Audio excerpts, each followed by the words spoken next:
You are listening to a special best of edition of the Laura Ingraham Show. Why settle for less when you can get the best? The Laura Ingraham Show. 855-40-LAURA. We're going to have a conversation about this very uncomfortable and horrifically sad topic of teen suicide. Or just suicide. I mean, I'm sure radio talk show hosts, all of them today, are just talking about politics, and there's a lot to talk about. But this issue strikes me as one that we as a society spend a lot of time emoting about, but don't really have an in-depth conversation about.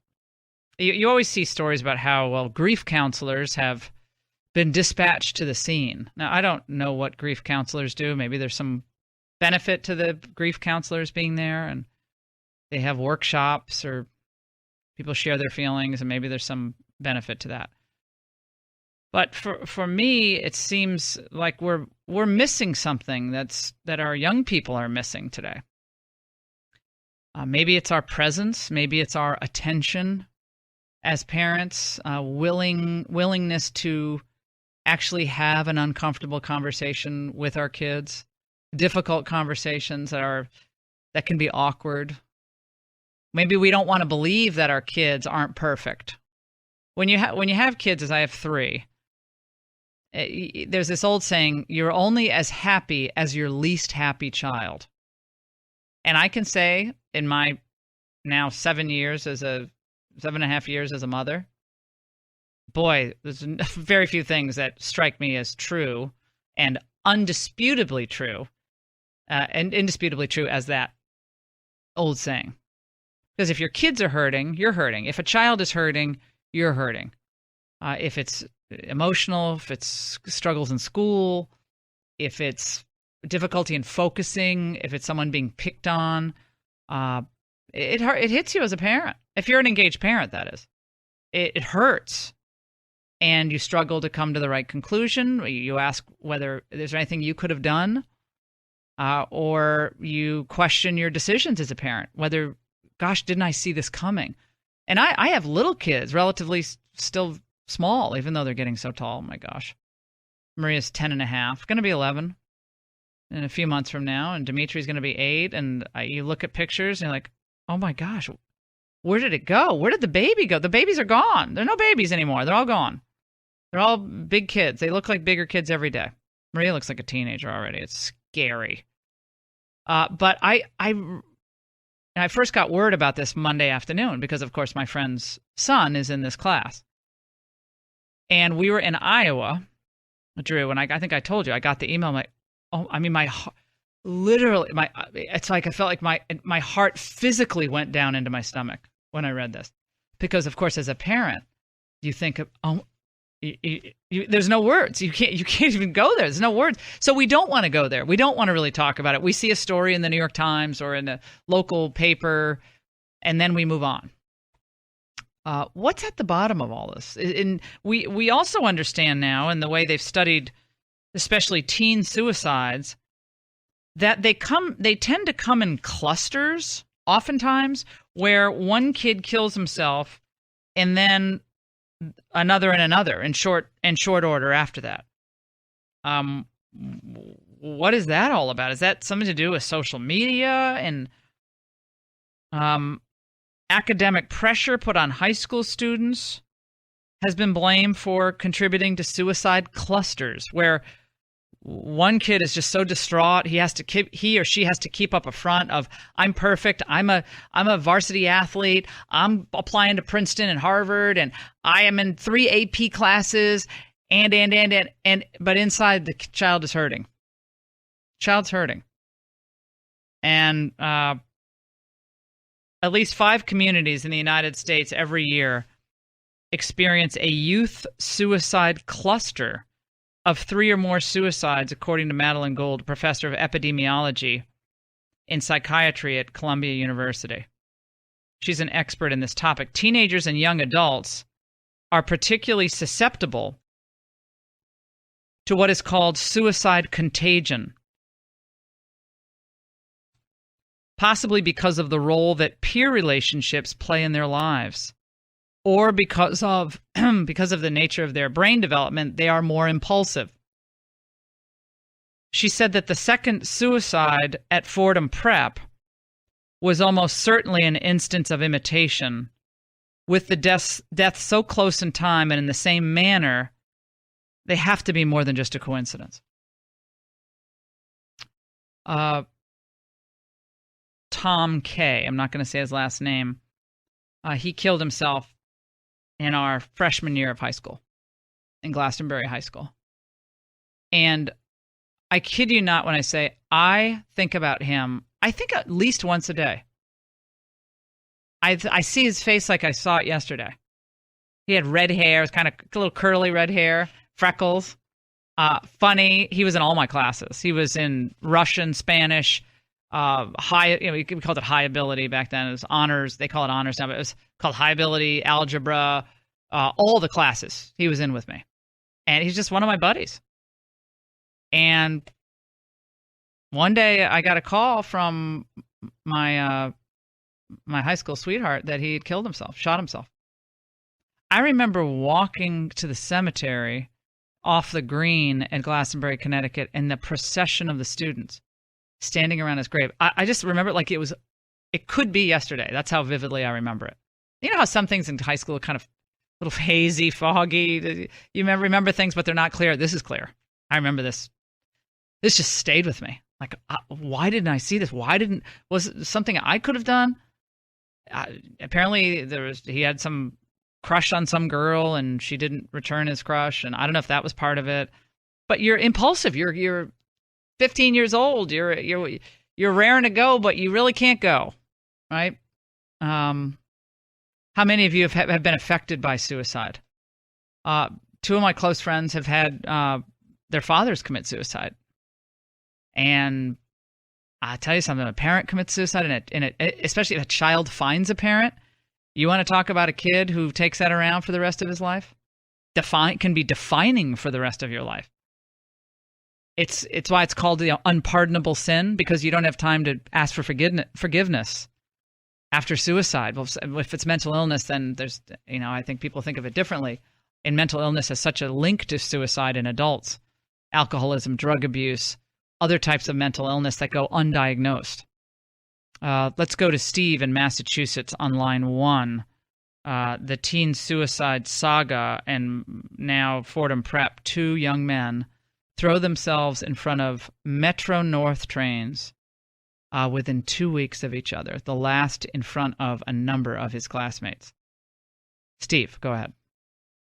In north central Massachusetts, we've had about 4 this year of students in high school, and believe it or not, middle school commit suicide. And it is just a terrible epidemic. Social media plays a part, interaction with the students, but also remember, please, that the veterans, there are 22 veterans, usually over 50, that commit suicide each and every day. These are veterans. And then 2 to 3 in the full-time military. It is an epidemic, Laura. It is terrible. It is also linked with opioid addiction and heroin. Thank you for reminding me of that. The opioid addiction that is absolutely ravaging Vermont, New Hampshire, parts of Maine. Heroin. A lot of people saw the show Breaking Bad, which, if you don't know what heroin does to an individual, then, well, you will after this. It's horrific. But I guess in the case of these 2 young men, it's not clear that drugs had anything to do with it. Larry in South Carolina, line 3. Larry has a simple idea for all of this. Larry. Yes, there's all kinds of different circumstances in each of the situations where all these kids are compelled to take this action. So it would be virtually impossible to come up with a government program or something to help out. Mm-hmm. But there is one situation that parents should and could take care of, and that is expose their children at a very early age to the saving grace and the guidance in the lives of Jesus Christ in their lives. Mm-hmm. And it's such a simple concept, yet some people just hear the word Jesus and then hate just dwells up within them. It's kind of scary the way the world is divided along those lines today. But Larry, how about obviously in Scripture that I knew you before you were formed in the womb. You're so special and you're so important. You have such an important role to play no matter what skin color you have, no matter where you come from. It doesn't matter in the eyes of Christ. You are a unique human being created by God. And with God's grace, all things are possible. And you're right. That is, well, if you're a Christian, if you believe in Christianity, then that has to be a part of your daily life. And when things get really desperate, when things get really bad, you have to know that Christ's love will transform your life. And it will continually renew you. And that also suffering is part of our lives as Christians. Suffering, brings us closer to Christ. And, pick up your cross and carry it. Take your cross on. Wear your cross proudly. I think people come up to me as they did in Iowa. We were leaving. People think, oh, you're on TV. You have such a great life. And, and I do have a good life. But people see people who are on TV and they think, oh, you've got it made. Or Mike's like, if you could only see her walk into the show 5 seconds before it starts, managing the kids, the life Zet, all the stuff I'm doing. Nothing is some perfect image. It's not. I think you guys have been listening to me long enough to know that that's not my life. It's not no one's life. We all have our cross to bear. And for these kids, do you remember, Mike, being a 15-year-old kid and things would crush you that you look at today and you think, I can't believe I was so upset about that. Oh, yeah. Oh, you become so sad or angry about things that as a fully formed adult, you look back and you think, oh, God, that was stupid or that was silly. But your mind is changing. Your brain's changing. And so things that are seem like they just crush you back then, with a little time, you look back and you're like, yeah, that was kind of a bummer, but it's not something to have gotten so upset about. But when you're in that adolescent stage, wow, that's hard. It's a hard time. Let's go to Whitney on line 6. Whitney, go ahead. A pediatrician in Texas. Go ahead. I'm a pediatrician in Austin, Texas, and a parent. And, suicide is terrifying for parents. It's also terrifying for pediatricians because of the impulsive nature of the act. You don't know if that child, when you're doing your checkups and checking in on their mental health and asking them about their friends, and it's hard to tell who's going to be the one that finds themselves in such a place of despair that they would be willing to attempt or commit suicide, because it's unlike in adults, it tends to be much more impulsive. And so that's the scary part, is being able to predict it. And so that's one of the things we're constantly striving for as pediatricians, is to have parents know what to look for. And, one of the things to look for is how healthy their friendships are, and who are their friends? Have someone to talk about. Right. Who are their friends? Who are they? Do you know that? Do you really know your kids' friends? Whitney, you can stay on hold. 855-40-LAURA. We'll take a break. Signs, the 10 things you can do to prevent teen suicide. We'll talk about them when we come back. I have family that live in the Bay Area, and so you can't walk across the Golden Gate Bridge without thinking of the people who threw themselves off. I'm sorry, you just can't think. You can't avoid thinking about it. And all of the police officers and other first responders who prevented suicides off that bridge, and so many like it over the years. But people become desperate and hopeless, and they can't. They get to the place where they think it can never get better. It can never get better. It's never going to get better. But with the power of belief, your faith, your family, people who really love you, you can believe it's going to get better. But if it's a deep depression, it is a medical condition, and it has to be recognized, diagnosed, and dealt with properly. In some cases, it has to be dealt with medically, psychologically, psychiatrically, spiritually. There are a lot of different components to this. Whitney continues with us as a pediatrician in Austin, Texas. Whitney, give us a couple of warning signs that parents should look out for. I have 10 in front of me, but I'm curious, what are the warning signs that you've seen? Well, the risk factors are what you might imagine: isolation, drug abuse. But for teens, depression may not present exactly the same way it does in adults, teens and even younger children, because in adults it'll present more as a depressed mood or feeling. In teenagers, it can present as anger or irritability.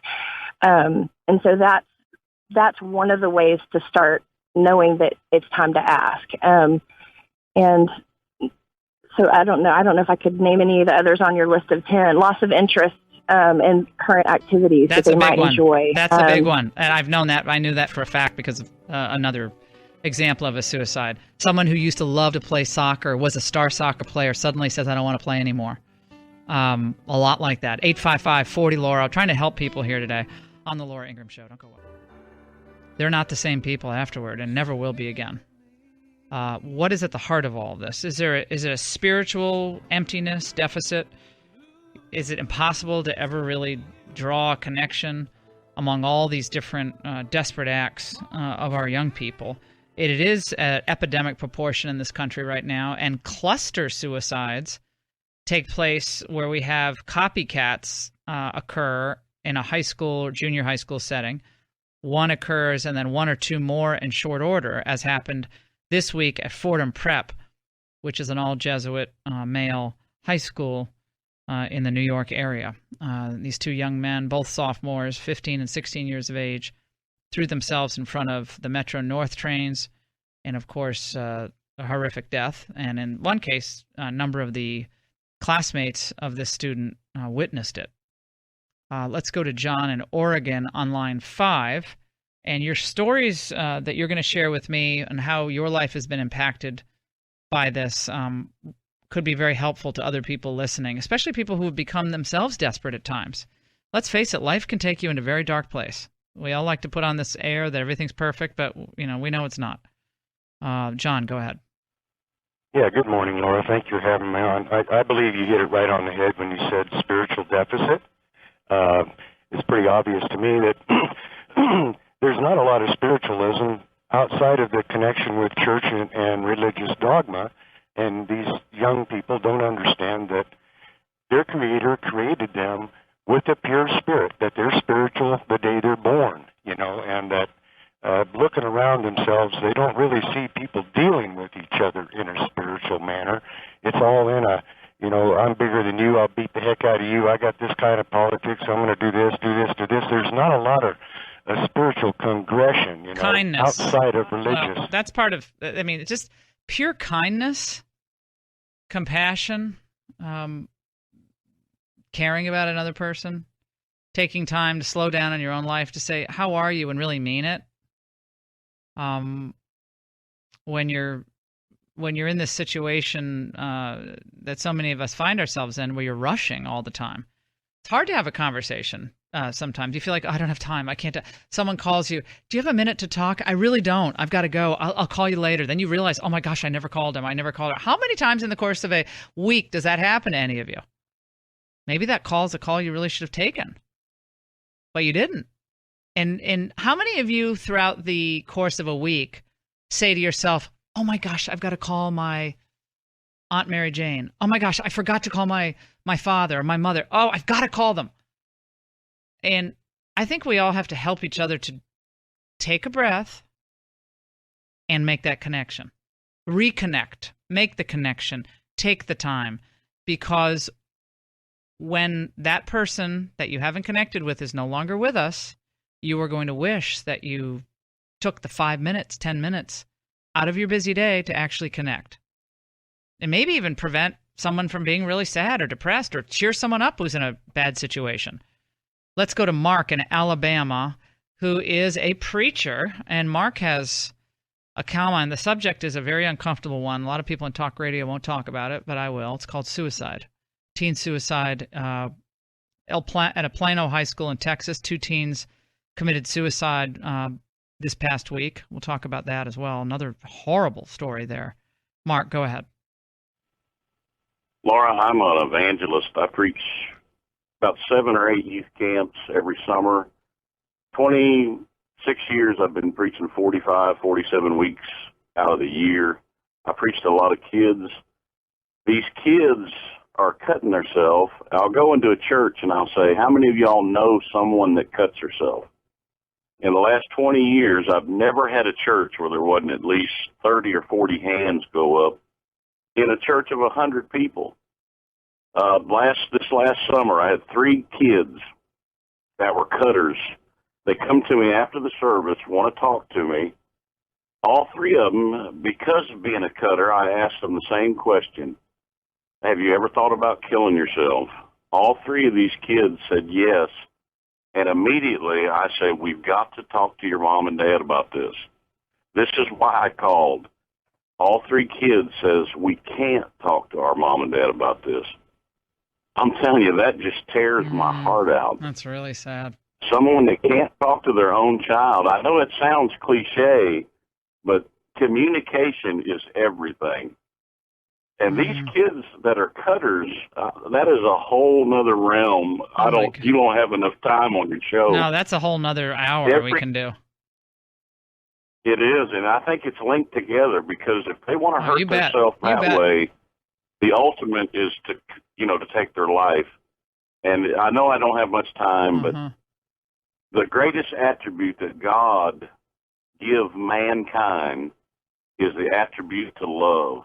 And if a kid does not feel like he's loved or he's caused love to be damaged, like if they take on themselves that the divorces happen. Divorce is, divorce is oftentimes, there's some connection to a divorce in a lot of these stories. Thank you for raising it because I just read that, and I know in the couple of instances I'm talking about, divorce was part of it, but go ahead.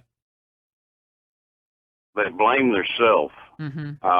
I'm now getting young adults, Laura, that they'll show me their cuts. I talked to a lady that was 40. She had 30 or 40 cuts on her wrist, just low enough to where it don't, hit the artery. And she looked at me and she goes, I can't stop doing this. Pastor Mark, thank you for that. That cuts just to hear about it. Does any of my staff, did you know anybody who did this? You did. Catherine did know someone. Did you ever hear about that? I did, yes. There were multiple people in dorm rooms that have actually hung themselves in college, and I went to the University of Alabama. But as I was telling you, Laura, over the break, that universities, they don't talk about it for PR reasons. I mean, this happens more and more, and people don't realize it. But they keep it under the rug. Cutting themselves too. This did people do this in previous generations? Cut themselves? I mean, I don't. Is this a modern phenomenon? I've just never read people cutting themselves as a epidemic. It seems like this is an epidemic, another epidemic. The caller mentioned parents and what a parent does to communicate or not. And I know for a fact in one of the instances that we've been referencing in these recent stories of dramatic teen suicides, in one case, the young woman commits suicide, and in one of the pieces I read, someone asked, well, where were the parents? And apparently the parents were in Europe.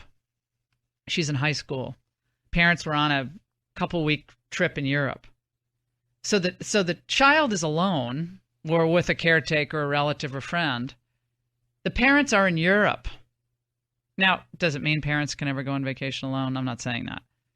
But somehow that really... So when a child is in that much distress, parents are gone, feeling abandoned, can't talk, I'm not important enough for you to even be here.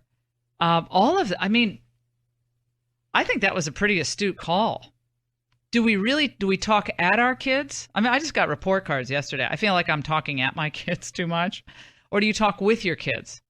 Tell me how things are going in school. And you have to, with kids, you say, what happened at school? Nothing.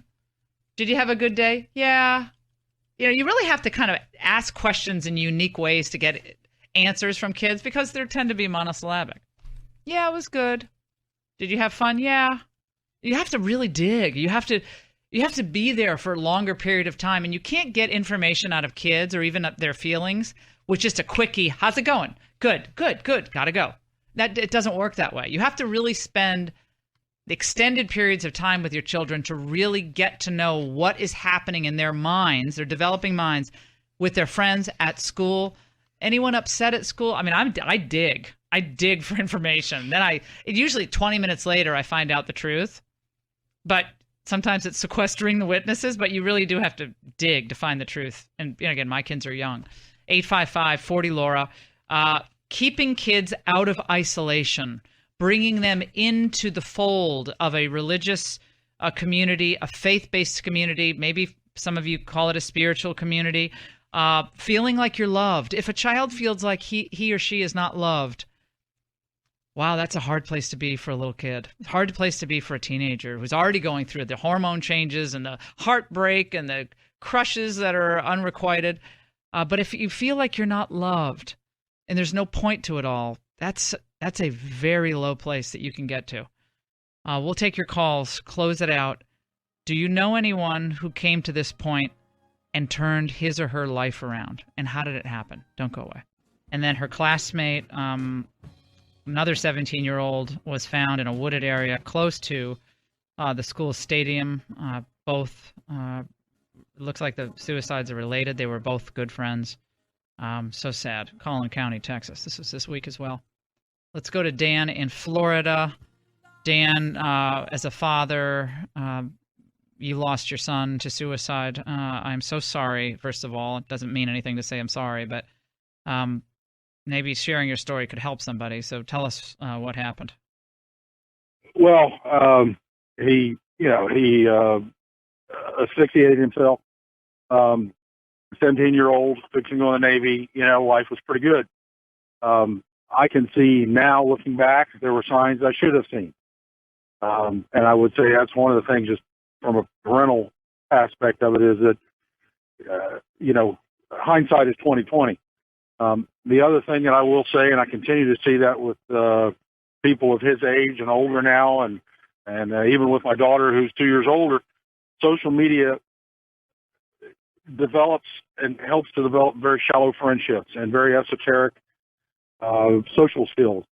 The same things that we dealt with as young people, and we didn't have social media. We just had our mom and dad, aunts and uncles, close people around us, our real friends.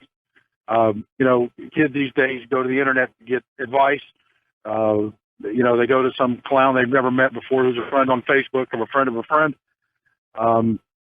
So that's one of the things that scares me. Zach was a Christian. In fact, I immersed him. And really, I understand and I believe, yes, that a relationship with Christ is key. But I also think that sometimes there is a sickness, and we have to do a better job as parents of monitoring everything. And if I had to do it all over again, there are many things I would do differently. How old was your son, Zach? Zach was 17 when I lost him. Like I say, he was fixing to go in the Navy.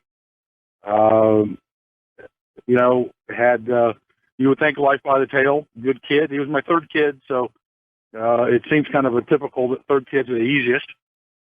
Never really had any issues out of him. Maybe it's just because I'm a curmudgeon, but social media is the devil. Now, I participate in it, and if we could keep kids out of it until they were 25 and 26 and a little better developed, then I would say okay. Dan, thank you for sharing that story. That is tough. I don't know anything tougher. I mean, honestly. Remember our new website, lauraingraham.com. We're going to post a lot today on this subject, what we can do better as friends, as parents, colleagues, to maybe step in before something horrific happens. At least look out for the warning signs. And say our prayers for all these families that have lost teenagers especially, or parents to this affliction of suicide. So before you would try on something and call a friend, or in the old days, you just tried on something, you bought it, and then you got home and you're like, why did I buy this? There you go. Then you went back to the store and you bought something, and your mother would say, what did you spend that money for? We can't afford that. But and then when you get cell phones, you would take a picture of yourself in the outfit and send it to a friend and say, or text it and say, how do you like this or not like this? What do you think? No, what do you think? How am I looking? Does this dress make like butt look big? No, your big butt makes your big butt look big. That's what it is. That's from Spike Lee's movie. She's got to have it. You've got to have it. So she's got to have it. Why did I say you've got? She's got to have it. That movie was hilarious. That line, Mike, just for that line, you have to get the movie and watch it this weekend. I'm telling you, you will scream when that line comes up. Yes. So now you go in to a fitting room at one of these retailers, and you may run into one of these smart mirrors. And so you could try on a shirt, and will it suggest a pants to go with that? Is that how it works? And it's doing a real-time video. It has a chip in it. It's doing a real-time video of you trying it on, and then it matches you up with other things. Go look at yourself. Well, is this to make it easier to try on things? Does it mean you don't have to try on as many things, or it just means that they bring you more things into your selection, so you know what you want? But they bring more things into the room for you. But this is like the full body scanners at the airport. Exactly. Okay, you know somebody is in another room, and we found out they were, in fact, with the whatever those things are called, that they were looking at the pictures of your person and how you looked and whether you had a big butt or other things, and that was weird. And now you know this is going to be hacked into. Here's my question. Number one, do you even go to stores to buy clothing any longer? Do you really try on clothing? Where do you go to do this? Maybe you do it for a special occasion where you need a particular dress, like when Mike's looking for that prom dress that he wants.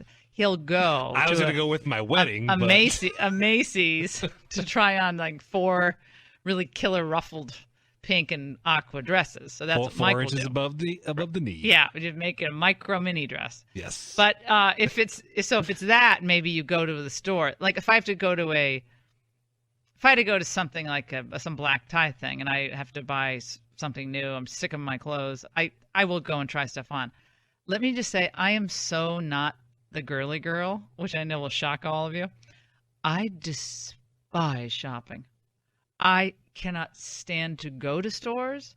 I can't stand the process, the parking, the pawing through all these racks and trying to find the right size. And then you get in the dressing room, you try it on, and you're just depressed because it either looks terrible or you thought, gosh, I thought I was in pretty good shape. Ooh, the mirror with the 3 panels, all of a sudden, like, oh my God, there's 3 of me. Back off. Back up the camera to Hoboken, as they said in the movie Tootsie. Back it up. You just don't want to see it. At least I don't. I mean, when you're 15 or 16, I think that's kind of fun, but get a little older, I think most people just don't want to try on clothes. Do you try on clothes at stores? I know men don't. Men don't try on anything, do you? No. You just order online and you get it, and then you send it back. I think the last thing I tried on was a pair of jeans. Well, the hoodies kind of are one size fits all, the kinds you get. So where are you really trying those on? I have gotten the small hoodies. And Drew, do you go and try on clothing at stores? No, I'm like you, Laura. I typically do it online. Yeah, you just don't. Well, you have a classic, 31-inch waist? You're skinny. Yeah, I'm a 32. 32, so that's classic, easy. Mike, you're a 38. What are you? What's your waist? What is my waist? 40. 40. Well, okay. button downs are easy too. I know that I'm 34 length on the so it's 16 easy. collar. Well, men have a much easier situation than we women. We just don't care. We just don't. You don't care. Well, we know you don't care. We know you don't care, but Drew is looking give smart. me a T-shirt and I'm fine. Right. Okay. So this is all he cares about. But do you go to stores? And if not, why not? But would you be less likely to go into one of these stores with these smart mirrors? These things are going to get hacked so fast. No, I am so not interested in a smart mirror. I want a dumb mirror. I want a mirror that does nothing except give me a sense that I'm 15 pounds less than I am. Okay. What else? A smart mirror is a mirror that basically all it does is every time you get in front of it, it says, "Ooh, you look good." That's a smart mirror because that'll help you sell stuff. So good. And every time you walk in with a new outfit, it has a new compliment. Looking good. Oh, you look marvelous. Oh, it's like sexy. I mean, that would be funny. And you would be, I want to buy this outfit.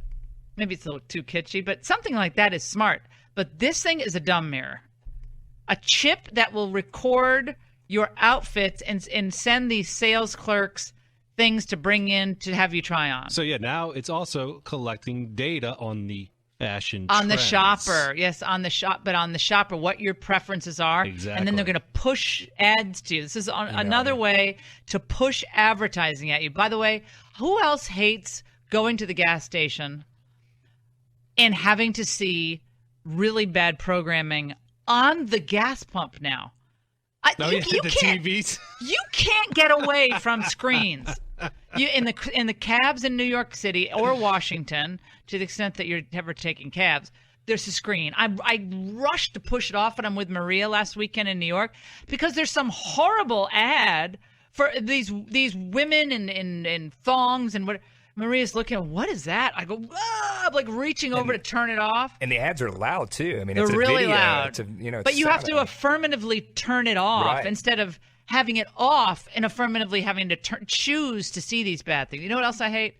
I hate Friday. Okay, this is what That's fine. Laura's I hate Friday. I'm just going to go on rants like Maxine and the Hallmark cards. Okay, the signs on the top of cabs, James, you're going to love this.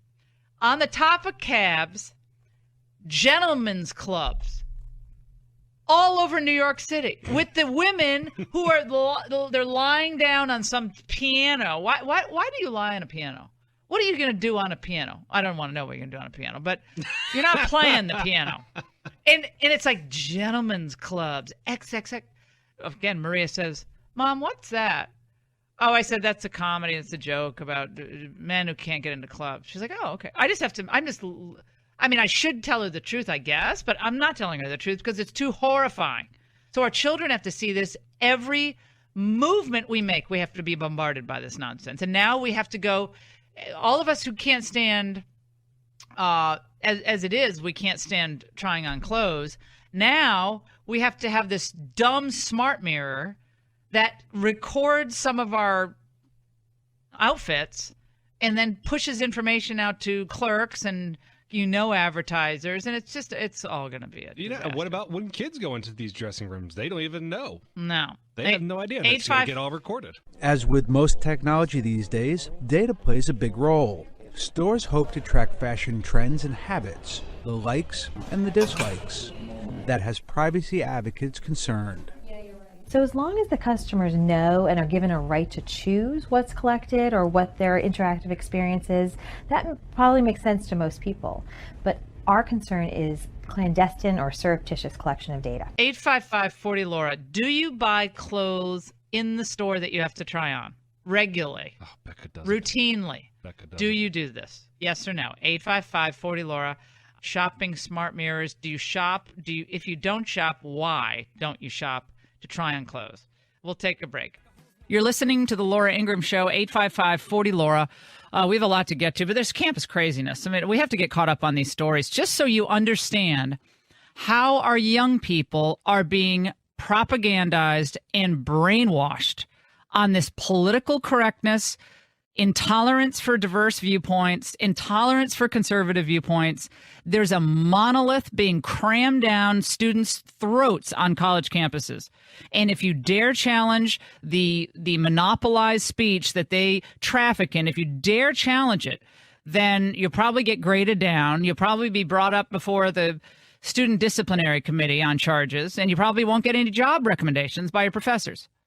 From your professors. This is the atmosphere we've encouraged on college campuses, and now they're able to deny a speaking engagement to someone as esteemed and has an incredible career as David Clark, because why? He's on Fox News and he doesn't like Black Lives Matter? Milwaukee Sheriff David Clark was disinvited from speaking about forensics, so that's a controversial topic, at the University of New Haven because of his conservative views. And his views were deemed too polarizing. See, Black Lives Matter shouting pigs in a blanket about police, that's not polarizing. But Sheriff Clark actually talking about the need to respect police officers, that is polarizing. Clark had been invited to speak at the 25th annual Markle Symposium, but claimed in an op-ed last week that he had been disinvited for making controversial statements. Well, he'd been disinvited because of the tweets that he had made and sent out about Black Lives Matter protests. Apparently, he said, the higher-ups didn't want me to speak due to my Black Lives Matter position. And, of course, he's black. Oh, they hate black conservatives on college campuses. I mean, look at what they've done to Justice Thomas. I mean, we're going to be talking about that next segment. Look at what they've done to vilify Justice Thomas. Again, conservatives never get the benefit of the doubt, but liberals can do the most horrific things to women, objectify women, call them hoes and all sorts of names in their horrible song lyrics, and they're celebrated and elevated by our culture.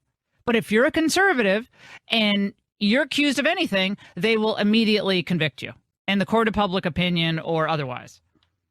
And right down the road in New Haven at Yale University, Yale played Dartmouth, I guess it was last weekend in football. And they were celebrating the anniversary of the Dartmouth-Yale football game, which is always a big rivalry. And they put on the program, old program covers, and they just showed what it looked like in 40, 50 years ago.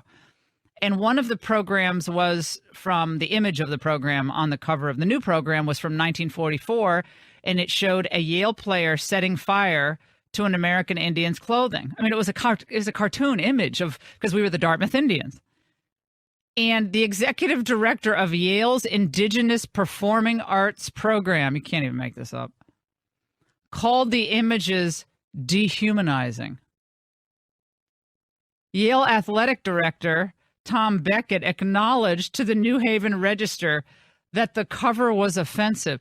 I'm offended by their fecklessness and wimpishness. That's what I'm so offended that now athletic directors are whipped into this politically correct frenzy. It's dehumanizing? It's a cartoon. This is a cartoon. This is all it is. And it's from 1944 when people didn't get so wound up about the Indian name. And by the way, most Indian chiefs, as the Washington Post confirmed, which confirmed my old poll of Indian chiefs from back when I was at Dartmouth, that like 85% of Indians have no problem with the Indian symbol. I actually think it was 9 out of 10. Oh, it was 9 out of 10. Well, yeah. It was 83% when I did it in 1985 or whatever, when I did the poll with the Gallup organization. So Indians don't care. It's liberal, weenies on college campuses who care about the Indian symbol. They are so offended by the Indian symbol, but they're fine if. Remember that UT story where those young women at University of Texas walked around with those male anatomy. Remember they were protesting something at UT. What were they protesting? I can't remember what they were protesting, but they walked around all day with their. I don't even want to say the word, but it was just gross. It was disgusting. What was it, Drew? They were protesting, remember, the gun laws because now you have the right to carry. So they were all up and out about it. They had these sex toys. They had a bunch of dildos, et cetera. We don't need to get into all that. Yeah. But anyway, that's what they were protesting. Oh, disgusting. Yeah. That's not offensive. Oh, yeah. Okay. Coming up on the Laura Ingraham Show, Mark Paoletta, former assistant White House counsel to Bush 41. And he's a lawyer. He's going to talk to us about what the African American Museum, which is this giant museum, new museum on the Mall in Washington, just opened up to a lot of critical acclaim. And yet what they do and do not say about my former boss, Supreme Court Justice Clarence Thomas, coming up. None of the accusations against him would have been relevant. None of them at all. But the Smithsonian Museum, African American Museum, and it's all under the Smithsonian, to not even recognize Justice Thomas. He's only the second black justice to sit on the Supreme Court after Thurgood Marshall. And it's like he doesn't exist except through their lens of scandal. But the only one who's probably not surprised about this is Justice Thomas. I mean, he's just used to it. But these people, they never forget. And they never get over it. They just keep fighting and fighting and fighting. And meanwhile, we throw our people overboard all the time. At the slightest provocation, we throw our people overboard. But they stick with their people. And Anita Hill was their gal of the moment. They stick with Anita Hill all the way back to 1987. This was 29 years ago. Think about that. Joining us now is Mark Paoletta, an old friend, a former assistant White House counsel to Bush 41.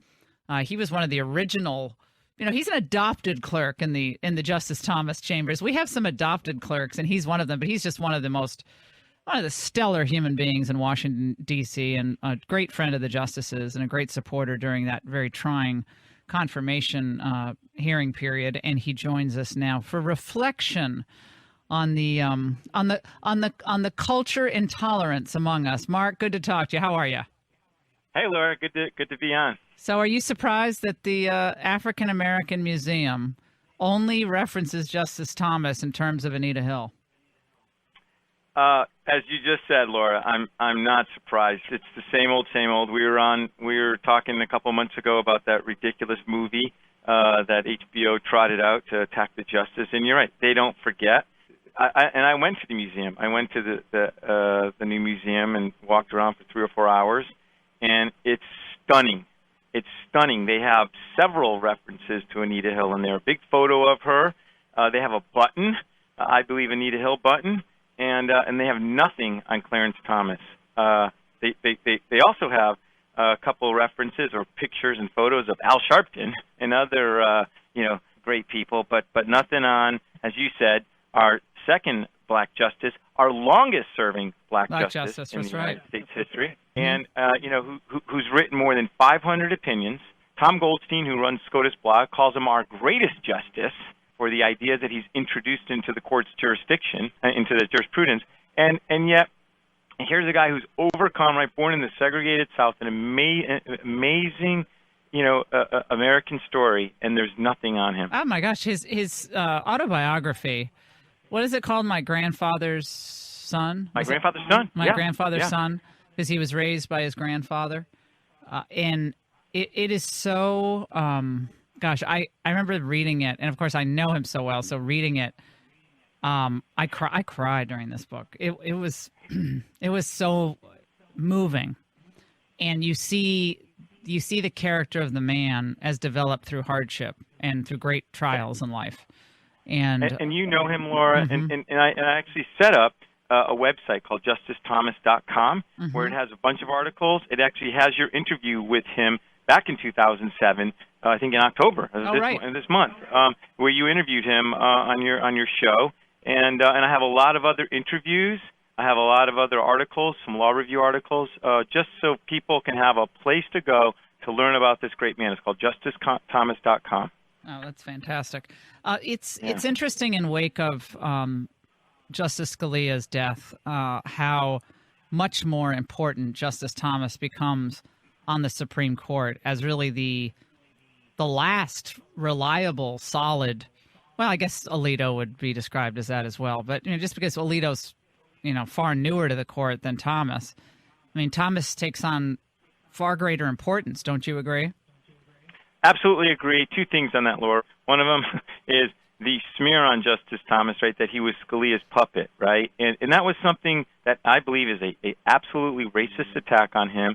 There's no evidence of it. And in fact, quite the contrary, right? From his very first day on the court, he was changing Scalia's vote in conference, as revealed by Jan Crawford's book, great book. And, and he's now become more important. And I think, because he's an originalist that's really, and you know this, but, unbound really by precedent, right? I mean, Alito's a lot different, right? And he says this, right? That if there's precedent on the books, he's going to really stay in those lanes. But Thomas is not, does not think that way, and that's what's exciting about his jurisprudence, right? Is revisiting lots of old settled cases that are wrong, right? And even more so than Scalia, he's there, and now he's turning to the administrative state, and he's just going sort of section by section through the Constitution, right? With this eye that's going to make it right in his view.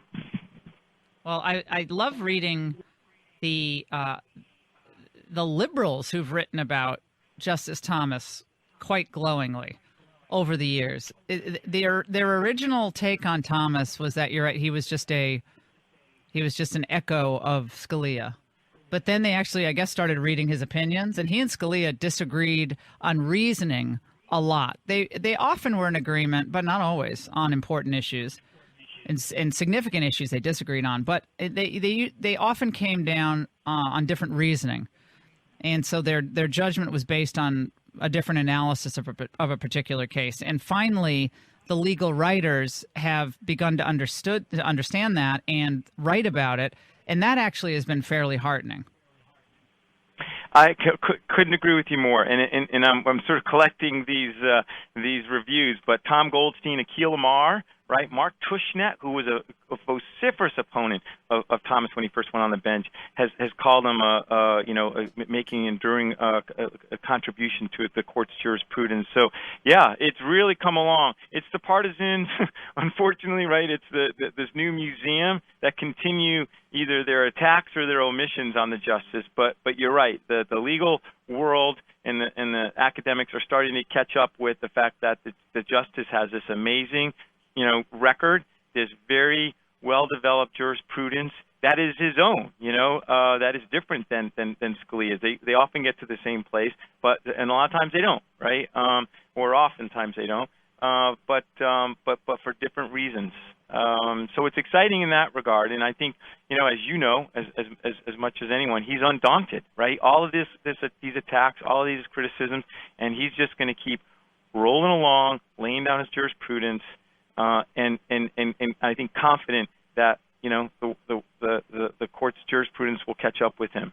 Mark Paoletta, it's always great to talk to you. Thank you so much for the website. And the Wall Street Journal this week had a piece that was very interesting. Tech boom creates too few jobs. Dashed employment promises of the 1990s fuel Donald Trump's political rise.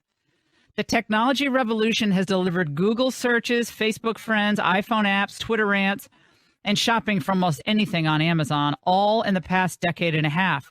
But what it hasn't delivered are many jobs. Google's Alphabet Inc. and Facebook Inc. had at the end of last year a total of 74,505 employees, about 1/3 fewer than Microsoft, even though their combined stock value is twice as big. Photo sharing service Instagram had 13 employees when it was acquired for $1 billion by Facebook in 2012. They're rich. Hiring in the computer and chip sectors dove after companies shifted hardware production outside of the United States. Thank you, World Trade Organization Chinese membership. Thank you, normalized trade relationship with China, moving all these jobs overseas and shrinking the American workforce. So the newer tech giants needed relatively few workers, writes the journal. The number of technology startups fizzled, growth in productivity and wages slowed, and income inequality rose as machines replaced routine, low and middle income, human-powered work. And the outcome is a far cry from what many in the political world, and in fact, tech entrepreneurs and economists were predicting a generation ago. And consider what Bill Clinton said in his last State of the Union speech. Listen to what he said.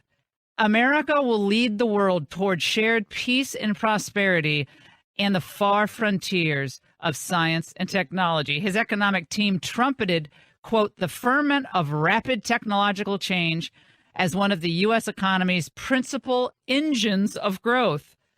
Of course, the gap between what the tech boom promised and what it delivered is yet another source of the rumbling national discontent that powered the rise of Donald Trump. This is reality we're talking about. These aren't promises that are going to not pan out again. I'm telling you what the truth is. The jobs are not being created by these high-tech industries. Why? Because the actual manufacturing has both been it's been made more efficient through robotics, but much bigger than robotics is the offshoring of the jobs, offshoring of manufacturing, offshoring of major production facilities. And what happens is, even in this report I was looking back on from 4 years ago, there was a interview with the CEO of this small steel, they make steel baskets and other things. And they were asking him, the reporter from, I believe it was CBS, asked him about computers and robots and how that changes the workplace. And the man in the report said, well, yeah, I'm the CEO of this company, and the only way for us to compete against the cheaters in China is to use more robots for our work. That's the only way for us to compete. So we have to have more dynamic answers to the employment problems in this country. We can't just We just can't keep doing what we're doing. Otherwise, we're going to have a lot of young men, especially, who have no jobs. And that means more drug abuse, more family breakup, more dysfunction, more crime, and more anger. And again, I certainly haven't heard Hillary Clinton address this. Trump has at least talked about redoing these trade deals, which I think is really smart. But Hillary Clinton has no answer for any of this. Absolutely. But again, wouldn't you like to hear a conversation about this in the debate? Like, what are you going to do? When you add up Facebook and Google, they are about a third of the Microsoft employees. Microsoft obviously makes stuff too. They're the third of Microsoft employees, even though they're double in size. Now, that's scary. That is a truly frightening. You know what else is scary? Clowns. I hate clowns. I hate the clown trend. I don't like clowns, never have. I don't like happy clowns, don't like sad clowns, don't like mimes. I can't stand mimes.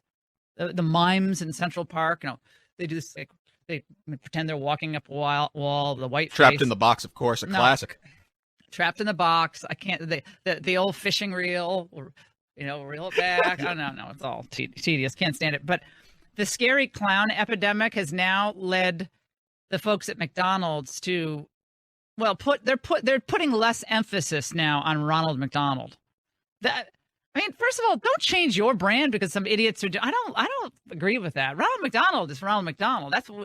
He's probably the only clown I do like is Ronald McDonald.